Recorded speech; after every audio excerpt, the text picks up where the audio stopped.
And they're just about set. An intriguing race with a lot of depth in it. Lonrain inside gate.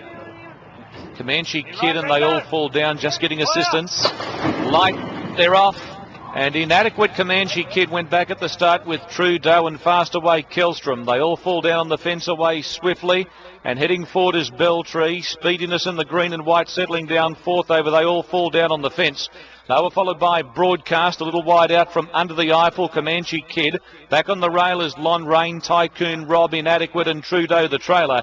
Downhill, Kelstrom all fired up, leads Belltrees likewise. 2 lengths away, They All Fall Down. Speediness in a good spot. Then 2 lengths to Lucky I'm Barefoot coming away from the rail. Broadcast outside of him. Lonrain on the fence, niggled along a little bit. Under the Eiffel outside of Comanche Kid from Tycoon Rob. Trudeau on the rail striking interference. And Inadequate last as they turn. Down to the 400. Kelstrom in front. Belltree's the challenger. They All Fall Down a length away and Speediness coming on strongly. Broadcaster's covered ground, but he's looming up on the outside from Lonrain. And here comes Under the Eiffel with a rattling run down the centre. Under the Eiffel storming home, hits the lead with Broadcast. Under the Eiffel in front of Broadcast. Then Lucky I'm Barefoot getting up on the fence. Speediness, but Under the Eiffel, big win on return. Won it by a length and a half to Broadcast.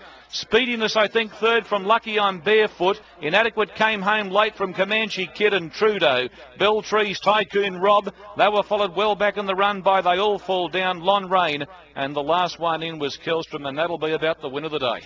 I reckon, Terry. Well spotted, Dan. So did the punters. 7 into 5 on course. Hammered into 5.60 on the tote. Soft in the end in what's going to be a tough race. Horses running 7 and 8 there have run well. This has been terrific, and the punters expected it. Great training performance here by Vassal and Aquanita. Watch him peel off the back of Broadcast here. Took him into the race. Broadcast 3 wide, no cover. Under the Eiffel with cover. And he put them away in about 50 metres, Shane. Good win. Watch the replay 5 times and you'll find 5 other good runs. Oh, yeah, that's one of the reasons that you'll continue to rate this a good win, because these are good horses. These are way above midweek standard. He's run 110.93.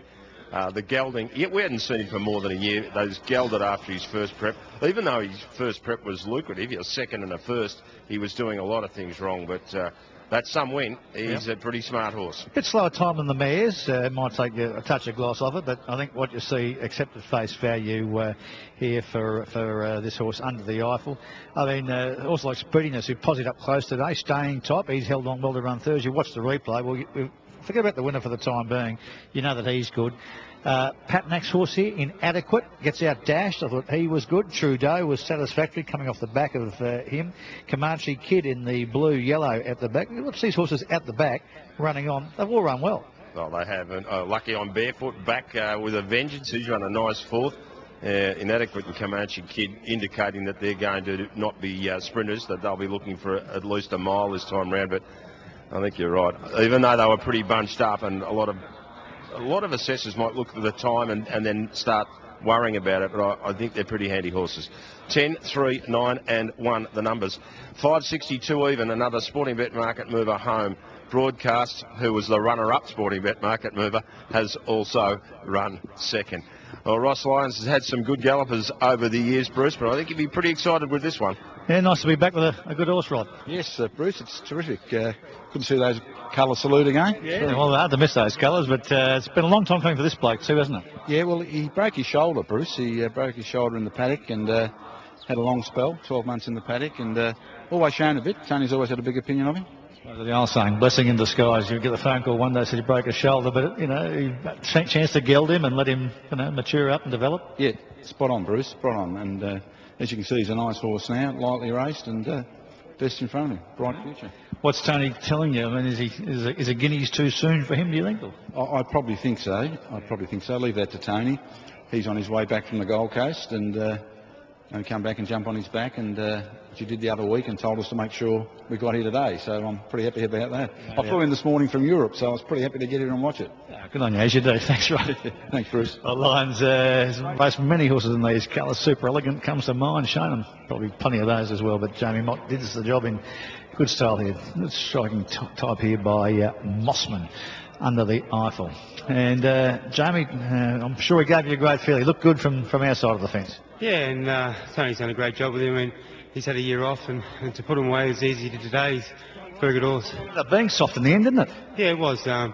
He still did a few things wrong today, just sort of at the 800. He wanted to run off the track a little bit and had a good look around, so it was a very good win. But he's got that little X factor the good horses have, that acceleration, which he was able to use to effect today. Yeah, he sure does. He should go to better things now. Fantastic. Well done, Jamie. Thank you. Jamie Mott, Carolyn keeps saying what a good race this is, but see, all marks here go to the winner, first up for 13 months. Most impressive, Under the Eiffel.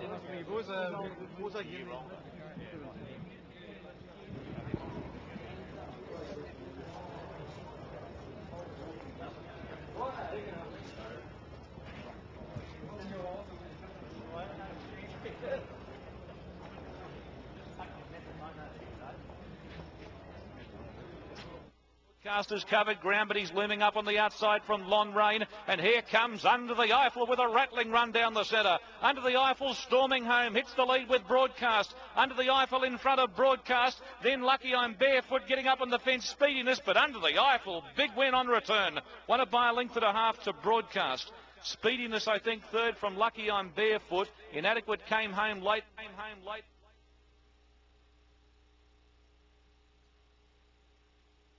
Make it 3:30 now for anything as favourite, top of the page. Number 1, Canary Islands, the half brother to Toledo, won the Stradbroke, the Newmarket, the Australia Stakes as well. Ben Vassallo going on for Taylor Lovelock Wiggins, and Anthony Cummings. He's had 3 runs this prep. Yeah, look, he certainly has. His last run wasn't too bad behind anything, but geez, it's been a long time since his owners have been in the winners' room to have a little bit of a drink. Look, I think you just got to see him return to his form and show that he can actually win before we back him. But I think he's a place chance. Number 2, the favourite Anything, is a gelding by Viscount. He's had 9 starts, 2 wins and 4 minor placings from the Walk Lone family, a toy show winner for Chris Waller in the Story colours, and won the second race from 9 starts last time out. The one thing was, could he run the journey? Well, he showed it last time out that he had a beautiful turn of foot and he settled. As long as he settles, he can run the mile, trip right out. It was impressive last time, Anything. Although it's a smaller field here, I think there's a little bit more depth to this type of race, but he looks terrific. But the little awkward gate, he just needs to go back and settle. Number 3, Trebbiano for Gerald Ryan, a gelding by the Derby winner Clang-a-Lang, and he's having a second up run. Gee, I think he's well placed in this race, Trebbiano. He's run a couple of races against a lot better quality than what he meets here. And you go back to May last year behind Let Them Have It, beaten 4 lengths by Landlord. He won here beating a couple of handy Saturday performers. Thought his first up run was okay. Hasn't won second up. He's run a couple of nice placings. Nice barrier. I think if he gets the luck, he's going to be very hard to hold out. Number 4, Red Waratah in the colours of the new chairman of the merged Sydney Race Club, John Cornish and Torreyburn Stud. This is a half horse called Presently. Won 10 races, including the Show County Hallmark and a few other stakes races. Well, his first up run, he got a long way back and went awful after covering ground. He's just not the same horse unless he dictates, and I think at this trip he'll try and find the front. Interested to see what Canary Islands does, but he'll go forward and look to set the pace here. Place chance, he'll be fitter again after today. Number 5 is Thumbtacks, 460 to 420 by pins for Chris Waller as well, a Hugh Bowman on board, and not too far off this prep. No, he wasn't. His last run was okay behind Lemissary. Chris Waller joins. He's got 2 runners. Talk about Thumbtacks first. Been a bit of a slow learner. Am I fair to say that I thought he'd have a few more wins under his belt thus far? Yeah, definitely. We had a high